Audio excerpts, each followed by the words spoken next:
जिस देश में हम सब रहते हैं, जिस देश के साथ हम सबकी पहचान आइडेंटिटी जुड़ी है, उस देश का फ्यूचर कैसा होगा, ये क्वेश्चन सबके माइंड में होता है। तो इसी का जवाब देने के लिए मैं इस वीडियो को लेकर आया हूँ, जिसमें आप जानेंगे इंडिया के सारे मेगा प्रोजेक्ट्स के बारे में जो अंडर कंस्ट्रक्शन में है और 2030-35 तक ये सब प्रोजेक्ट्स पूरे भी हो जाएंगे। सबसे पहले इस आर्टिकल को देखो, जिसमें ये साफ साफ लिखा है कि हमारा इंडिया 2030 तक एशिया का दूसरा सबसे बड़ा इकोनॉमी बन जाएगा। और ये प्रिडिक्शन है कि इंडिया फ्यूचर में वर्ल्ड के इकोनॉमिक शेयर के हिसाब से थर्ड पोजीशन पे आ जाएगा with a share of 6.8% GDP. और फिलहाल इंडिया 6th पोजीशन पे है with a share of 3.3% GDP, जो यूएस, चाइना, जापान, जर्मनी और यूके के बाद में आता है। तो आखिर कैसा होगा हमारा देश इंडिया इन आने वाले सालों में? How would be India till 2030? तो ये वीडियो 3 पार्ट्स में डिवाइडेड है। पहला है ट्रांसपोर्टेशन, दूसरा है greenfield city and urban redevelopment projects और तीसरा है other completed and incompleted projects. So let's begin. Bullet train. जितनी तेजी से इंडिया का डेवलपमेंट हो रहा है, उतनी रफ्तार से इंडिया में ट्रेन भी दौड़ेगी। हमारे प्राइम मिनिस्टर नरेंद्र मोदी और जापान के प्राइम मिनिस्टर शिंजो आबे ने इस डील की अनाउंसमेंट की थी, जिसके कारण जापान ने इंडिया को 88,000 करोड़ रुपए का लोन दिया है, जिससे इंडिया में बुलेट ट्रेन का प्रोजेक्ट शुरू हो पाया है। इस प्रोजेक्ट की टोटल कॉस्ट 1,10,000 करोड़ रुपए है और इसमें से 20% हिस्सा पूरी इंडिया फंड करेगा। ये बुलेट ट्रेन मुंबई से अहमदाबाद तक होगी और ट्रैवल करने में 2 घंटे लगेंगे, जो भी 8 घंटे लगते हैं। और इस हाई स्पीड रेल की top speed 350 kilometre per hour की रहेगी। इसका 21 किलोमीटर का एक पैच पानी में से गुजरेगा। ये प्रोजेक्ट 2020 में शुरू होकर 2023 तक खत्म होने वाला था और अभी 2028 तक पूरा हो जाएगा। और डिले होने के चलते इसकी कॉस्ट भी बढ़ सकती है। चेनाब ब्रिज। इंडिया के जम्मू कश्मीर राज्य में दुनिया का सबसे ऊंचा रेलवे आर्क ब्रिज बन रहा है। चेनाब नदी पर बन रहे इस आइकॉनिक ब्रिज की लेंथ 1315 मीटर्स है और वही नदी से ऊपर की ऊंचाई 359 मीटर्स है। इस ब्रिज को बनाने में अब तक 10 साल से भी ज्यादा का समय लगा है और ये दिसंबर 2022 तक पूरा हो जाएगा।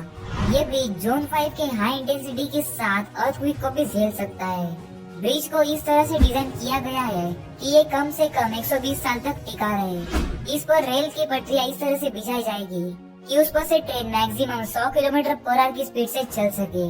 ब्रिज के अलग अलग पार्ट्स को जोड़ने के लिए लगभग 584 किलोमीटर लंबी वेल्डिंग की गई है।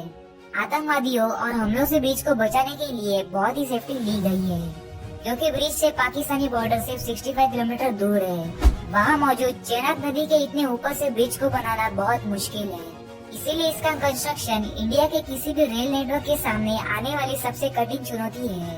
ब्रिज के केबल क्रेन की ऊंचाई 127 मीटर्स है, जो कुतुब मीनार से भी ऊंचा है। और वही फ्रांस के कैपिटल पेरिस के फेमस आईफिल टावर से भी ये चेनाब ब्रिज ऊंचा है। और चेनाब ब्रिज के कंस्ट्रक्शन की कॉस्ट 1486 करोड़ रुपए है। New metro lines across cities. अभी के टाइम में टोटल 18 सिटीज में मेट्रो लाइन्स है और उनमें से 13 सिटीज को ही इसका एक्सेस है। इंडिया के प्राइम मिनिस्टर नरेंद्र मोदी ने डिक्लेयर किया है कि 2025 तक इंडिया के 25 सिटीज में मेट्रो लाइन्स होंगे। ये मेगा प्रोजेक्ट भी काफी इम्पोर्टेंट है इंडिया के डेवलपमेंट के लिए, जिनमें आगरा, मीरठ, कानपुर, अहमदाबाद, कोची, पुणे और पटना जैसे सिटीज शामिल है। New Pamban bridge. और गाइस, और एक ऐसा प्रोजेक्ट है जिसमें पंबन ब्रिज को रिकंस्ट्रक्ट किया जा रहा है, जिसमें एडवांस सिस्टम होगी, जिसके कारण ट्रेन और शिप्स दोनों एक साथ जा सकेंगे। और ये ब्रिज इंडिया का सबसे डेंजरस रेलवे ब्रिज है, जिसके बारे में पहले ही एक वीडियो बनाई है, जिसे आप चैनल पे जाके देख सकते हो।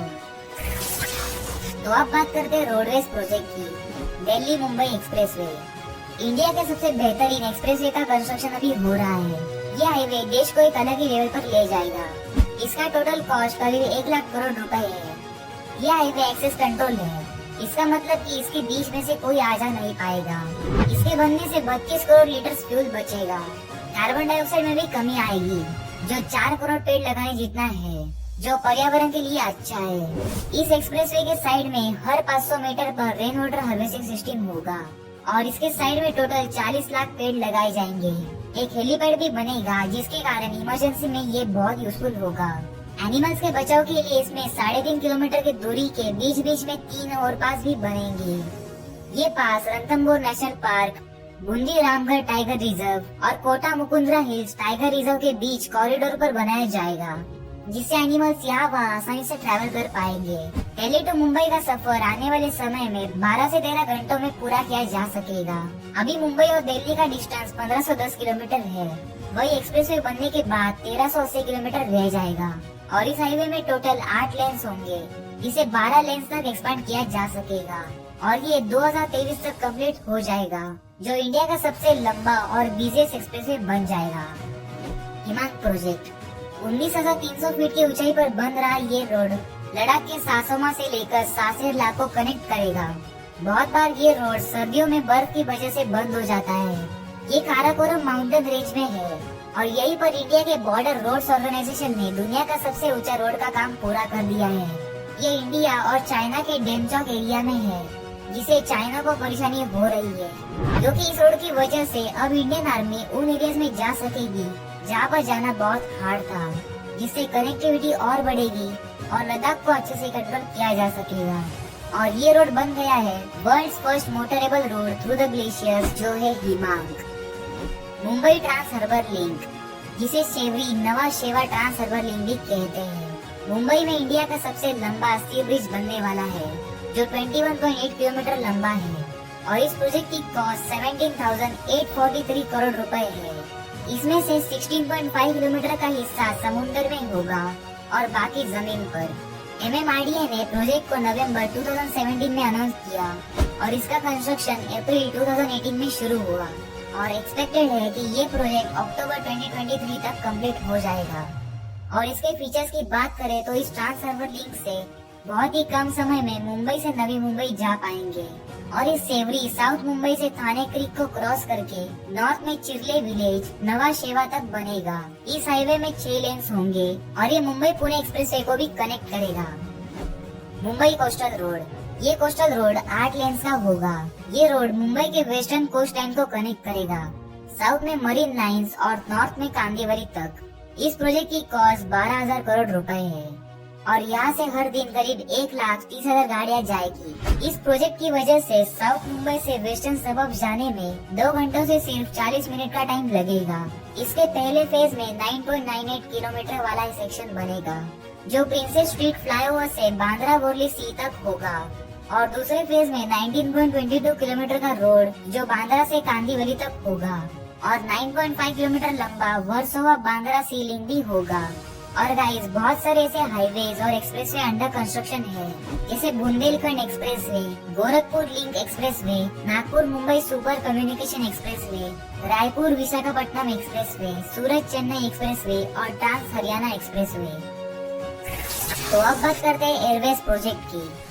नोएडा इंटरनेशनल एयरपोर्ट, ये एयरपोर्ट होगा इंडिया का सबसे बड़ा एयरपोर्ट और एशिया का दूसरा सबसे बड़ा एयरपोर्ट। ये एयरपोर्ट नोएडा से 60 किलोमीटर दूर और दिल्ली इंटरनेशनल एयरपोर्ट से 72 किलोमीटर दूर होगा, जो जेवर की गौतम बुद्ध नगर में बनाया जाएगा, जो आता है उत्तर प्रदेश में। इस प्रोजेक्ट की डिजाइन, कंस्ट्रक्शन और ऑपरेशन 2019 में ही शुरू हो गई थी।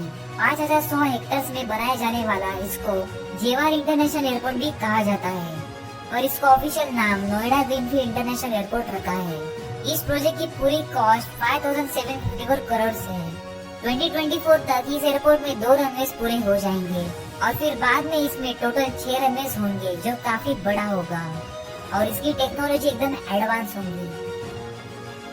नवी मुंबई इंटरनेशनल एयरपोर्ट, मुंबई में एक और नया एयरपोर्ट बन रहा है, जो पनवेल नवी मुंबई में होगा, यानी पुराने एयरपोर्ट से 35 किलोमीटर की दूरी पर। ये एयरपोर्ट 1160 हेक्टेयर लैंड में बनेगा और ये भी ग्रीनफील्ड इंटरनेशनल एयरपोर्ट होगा। इस प्रोजेक्ट की प्राइस लगभग 16,700 करोड़ रुपए होगी। इस प्रोजेक्ट का कंस्ट्रक्शन अगस्त 2021 में ही शुरू हो गया था और दिसंबर 2024 तक बनने की उम्मीद है, जिसके कारण मुंबई के छत्रपति शिवाजी महाराज इंटरनेशनल एयरपोर्ट वाले कुछ ट्रैफिक को यहाँ पर शिफ्ट किया जा सकेगा, जिससे भीड़ कम होगी और इंडिया में और ज्यादा फ्लाइट्स होगी। इस एयरपोर्ट में टोटल 2 रनवेज होंगे, apron area of 67,000 metre square, 17,000 metre square का टर्मिनल एरिया और 10 कोड सी एयरक्राफ्ट के लिए पार्किंग एरिया। तो अब बात करते हैं ग्रीनफील्ड सिटी और अर्बन रीडेवलपमेंट प्रोजेक्ट्स की। सेंट्रल विस्टा रीडेवलपमेंट, इस प्रोजेक्ट की वजह से इंडिया में एक नए संसद भवन और एक नए काउंसिल एस्टेट का निर्माण किया जाएगा।